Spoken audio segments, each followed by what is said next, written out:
Boxing Live here. DJ Boxing Live here. Buster Douglas maximum. Buster Douglas. The fat bump. The leather going. Yo, this is Chris Caban chilling with my man EJ Boxing Live, one of the hottest, dopest boxing channels on YouTube. Check him out. The boxing beat some rounds on the EJ Live YouTube channel. And he was the number 10 rating contender, and he had never been knocked down. And Sonny destroyed his mouth. But Thea lost most of his teeth. How you doing, fight fans? EJ Boxing Live here in Neasden Boxing Club here with Nick and Xav. They're going to give us a take on the pros going into the Rio Olympics and beyond. First, we're going to start with Xav. So, what's your take on the pros coming into the amateur ranks? I think it's a bit of a joke, to be honest with you. I don't like the idea of it at all. I think they're just two different worlds altogether, and maybe they should just reconsider.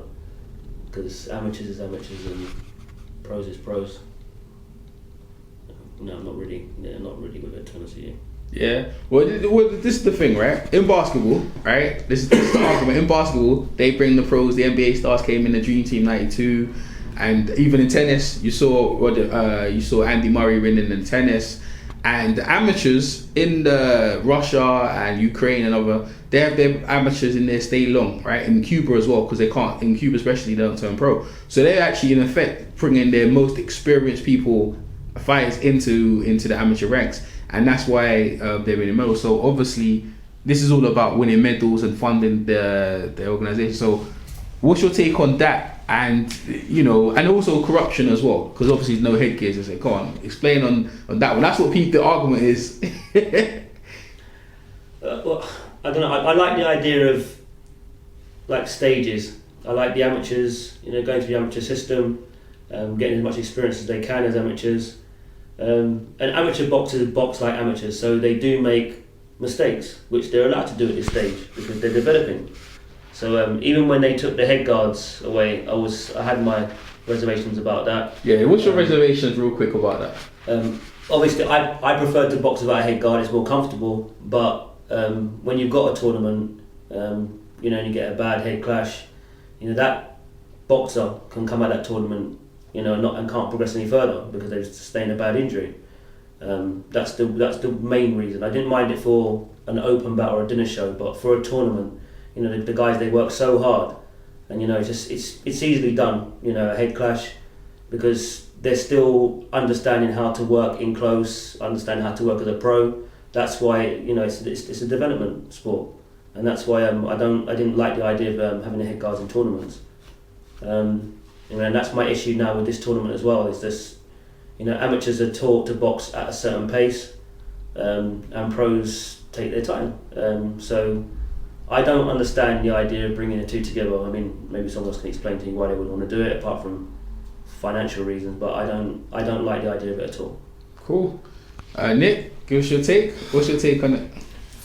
I'm similar to Zav. I think it's madness because you're taking arguably some of your seasoned pros, people who've been in the pro game, have 30, 40 odd bouts against an amateur. Some of the people who've gone on to win Olympic gold. If you take Anthony Joshua, for instance, had about 6, 7, 10 bouts before he went into the Olympics. And if he was pitted against a heavyweight that was a pro and had been there, done that, I don't think he'd be where he is now. Mm-hmm. It is a stepping stone. It's for the amateur boxers, to progress through, and for them to say, look, this is my stake. If I go through here, if I go through there, go to the Olympics, I box, then I can make the transition over to a pro.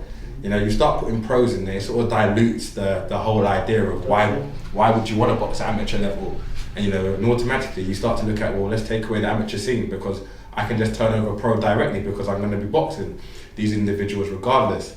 I'm similar to Zav. I like stages because it's all about progression and development. I understand the argument in terms of a financial aspect and how to keep funding and open and whatnot, but we've got to look at the future of boxing. If we want people to progress, you want the Anthony Joshua's, the Lemachenkos of the world, the Golovkins, the people who've been there, Riggin now, who've been through the Olympic system and now turned over pro, who are household names. They had to go through that system. They had to learn through a learning curve. You start throwing them in there with pros. Imagine Floyd in there at this time. He's a veteran. He'd arguably pick off all of these amateurs one by one. You know, and you start to look at where's the determination, where's the ambition to go through this. You know, our amateur system and our amateur setup throughout the whole of boxing has gone and produced, you know, wonderful boxers. Legends, like Andre Ward, you know, Roy Jones, Evander Holyfield, all of these people. Yeah, well, talking about Roy Jones, I mean, the whole system changed after the situation Roy Jones, the corruption in the amateur is nothing as well, where they're more suited to the pros and stuff like that. You Andy Joshua again. A lot of people don't feel, me myself personally, I'm cool. I think Andy Joshua won his medal fair and square, but a lot of people have a lot of disagreements that obviously he didn't win against the Cuban, and in the finals a lot of people disagree that he didn't win that. So I don't know, changing headgear is going to change that, but adding the pros to the thing, the argument is again it's money, and you know, I think maybe they're going to do it to the Olympics, not necessarily. Well, maybe the World Cup, the World, the World Championships and the Olympics. Maybe it will just be that and all the other things, the tournaments, because the pros, I don't think because obviously they're not getting paid. Why would they want to go into anything else? They're the biggest ones, the World Championships and the Olympics. But I think you've got to throw it into contrast as well. When you're a pro, you've got X amount of titles you can go for, World Champion, European, you know, X, Y, Z. You know, when you're an amateur, boxing at World Championship level and Olympic level is your pinnacle, you know, and that's the ultimate you have. And to throw someone in there who's already got a pinnacle that they can reach and then putting them in to try and take away that thunder as well, you know, if we're looking at the boxers, you know, it takes away from, you know, what they can achieve from the sport, which then, you know, are we going to have more people fall out? You know, we had a time in boxing where we didn't. You know, if we're looking at Great Britain, for instance, we weren't producing that many boxers because we couldn't seem to get them in.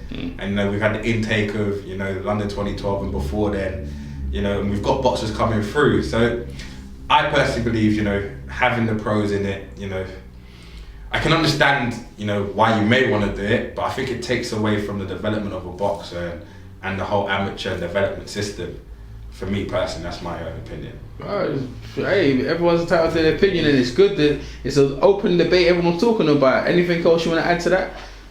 I mean, not only that. I mean, I've watched so many amateur fights now, and you know, obviously we go back to it again without the head guards.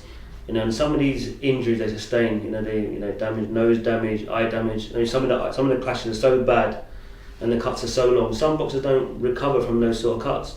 You know, you're supposed to be protecting them as they develop, and I just don't think that's being done at the moment. So that's my main concern. You know, and I don't understand why you want to put an amateur in with a pro anyway. I still don't understand the point of it. I mean, what are you trying to prove? I mean, if let's just say, for example, someone like Keith Thurman, who's seen as probably the best welterweight at the moment, probably along with Kell Brook. I mean, suppose he did enter a tournament like that, and then he got beaten by an amateur. I can't look at him and say, well, you're the best welterweight out there because you just got beaten by a novice. And you know, it's just to me, it just doesn't compute in my mind. You know, it just doesn't make any sense. I'd prefer them just to leave the amateur system as it is. You know, we've got these boxers in as like schoolboys, you've got youths, you know, going to development, and then we're building them up to be elite boxers. And then once they're elite boxers, then you know they're trying to get into the GB squad, and you know, Box International. I mean, that's it's part of the progression, and your aim should be to go pro. And you know, I've heard Amir Khan say that he'd like to box for Pakistan. Yeah. For me, that's taking a step back. We've already seen you in the Olympics. You're an icon. You know, for these amateur boxers, and they're looking at you and saying, well, you know, where you are now, that's where I want to be, for challenging for titles. Why are you coming back into our world when you've been there and done that already? That's why I don't understand it. It makes no logical sense there. But a lot of them have come from an amateur background, so, you know, I don't know whether Amir's, you know, ambition is maybe to bring Pakistan into the boxing mat, possibly, but I think there's other ways in which it could be done. Loads of ways. You know, we're in the amateur setup, you know, quite heavily here, and you know, when you look at, you know, the transition that they're trying to make, maybe they are trying to bridge the gap between pro and amateur, possibly, which makes sense, and I understand. For me personally, you know, when you've got your elite boxers, you know, your GB boxers, your England boxers, those who box internationally, if you wanted them to box without a head guard, that would make more sense because they're at one step away from a pro. But you know, you got people turning 18. you know, without a head guard. You know, we've got one or two individuals in the gym now who, you know, you look at them and think, without a head guard, you know, things can become significantly more dangerous, you know, the head clashes and whatnot. You know, last year, you know, we entered a tournament and we had a boy clash of heads, you know, and ended his tournament, and he won his semi-final bout and would have been in the final. If you had a head guard on, potentially that reduces that. And, you know, it's all about experience, isn't it? And, you know, you want all the boxers to have experience boxing in elite competitions, at pressure situations, so when they do make that transition, it's not a culture shock. You know, and I think, you know, at the moment we might just be robbing them of that, you know, maybe taking away the head guards and, you know, trying to bring pros into it. You know, if we looked at it and said, you know, the elite boxers in the amateur level, you know, you box without head guards because you are that one step away. You know, if we look at the GB team, a lot of them, you know, are most probably training with pros in that GB squad anyway, because a lot of the coaches are around these pros, you know, from Great Britain already. So, you know, it's maybe just looking at it, rejigging it. You know, it would be sad if it's a financial thing that's making that decision and driving it forward. If you're trying to bridge the gap, maybe bridge it closer to the top when they are turning over and coming over, and then leave the bottom men to still develop it. You know, at the moment, boxing for England and Great Britain is at high. You know, we've got like 13 more champions. So, you know, you want to continue that going on, and I think, you know, you might slightly lose that if you dilute the amateur system with pros at the top end. Yeah, boy, I guess. Anything else you want to add? Yeah, boy, Nick's covered quite a lot, man. Hey, listen, you convinced me, man. I mean, see, it's even here. I mean, when we've got the young kids here, you know, sparring, you know, we're teaching them different things every day.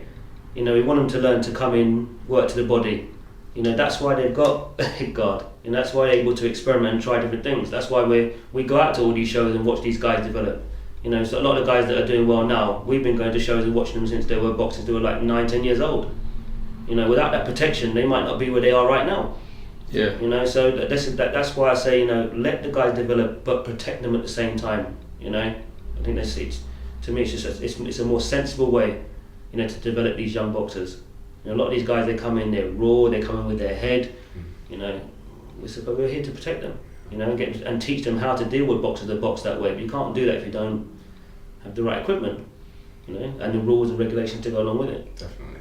I think it'd be interesting as well to take a referee's intake on that. Yeah, I might do that. I might talk to who's the last time I've talked to Richard Still. Yeah, I might try and get his take on that. It'd be interesting to see what amateur referees think about. Oh, amateur referees. Yeah, think about, and pro referees as well, because it'll be good to see. You know, me personally, I don't know amateur referees who are on the circuit and do it. A lot of the time, they are spending a lot of the time telling boxers keep their head up, you know, keep on bringing them together. So it is that whole. They get a lot of warnings from about because they're developing. Yeah. I don't know, man. If they ever ask amateur thing, you might think about his job. Yeah, so I think a pro referee wouldn't be so much. Like, I think with this Olympics, you know, they want to get pros more involved in it. You know, it's the same issue we're having with the amateurs.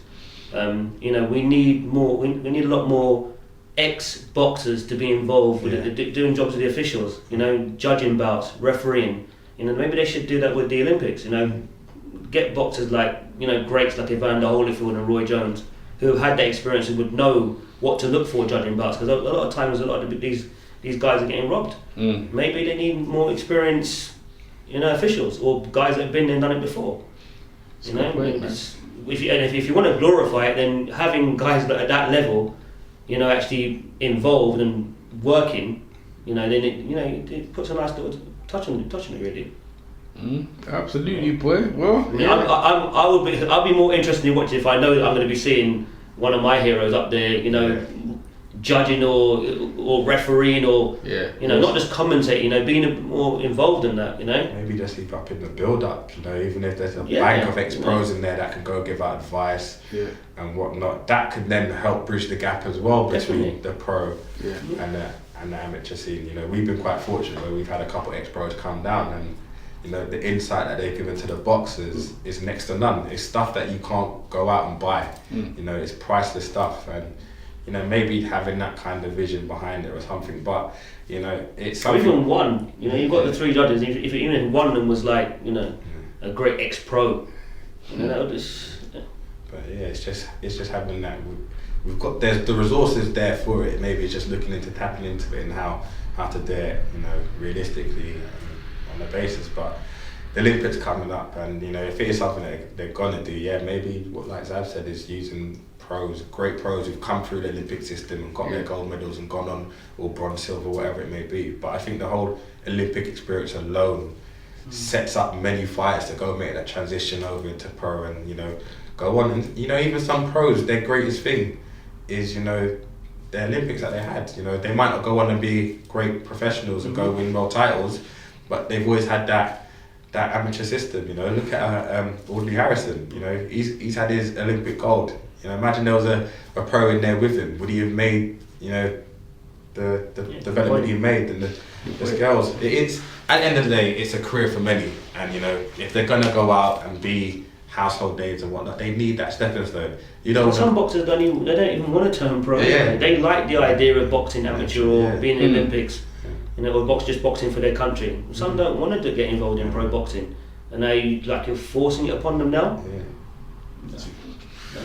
It's I don't know. You don't want to be known as the amateur boxer who lost to the pro. You want to be known as the amateur. You want to be known as the amateur boxer who most probably went on and won the Olympics or something like that. And it's those are the little things there that sometimes can be the destiny in your future. Yeah. So it's taking that all into consideration. But boy, man, you guys give me a fresh take on the whole situation, boy. So man, boy, I have to wrap it up, boy. Hey, interesting take in Neasden Boxing Club, make sure you guys tell the people watching how they can find it and where they can come.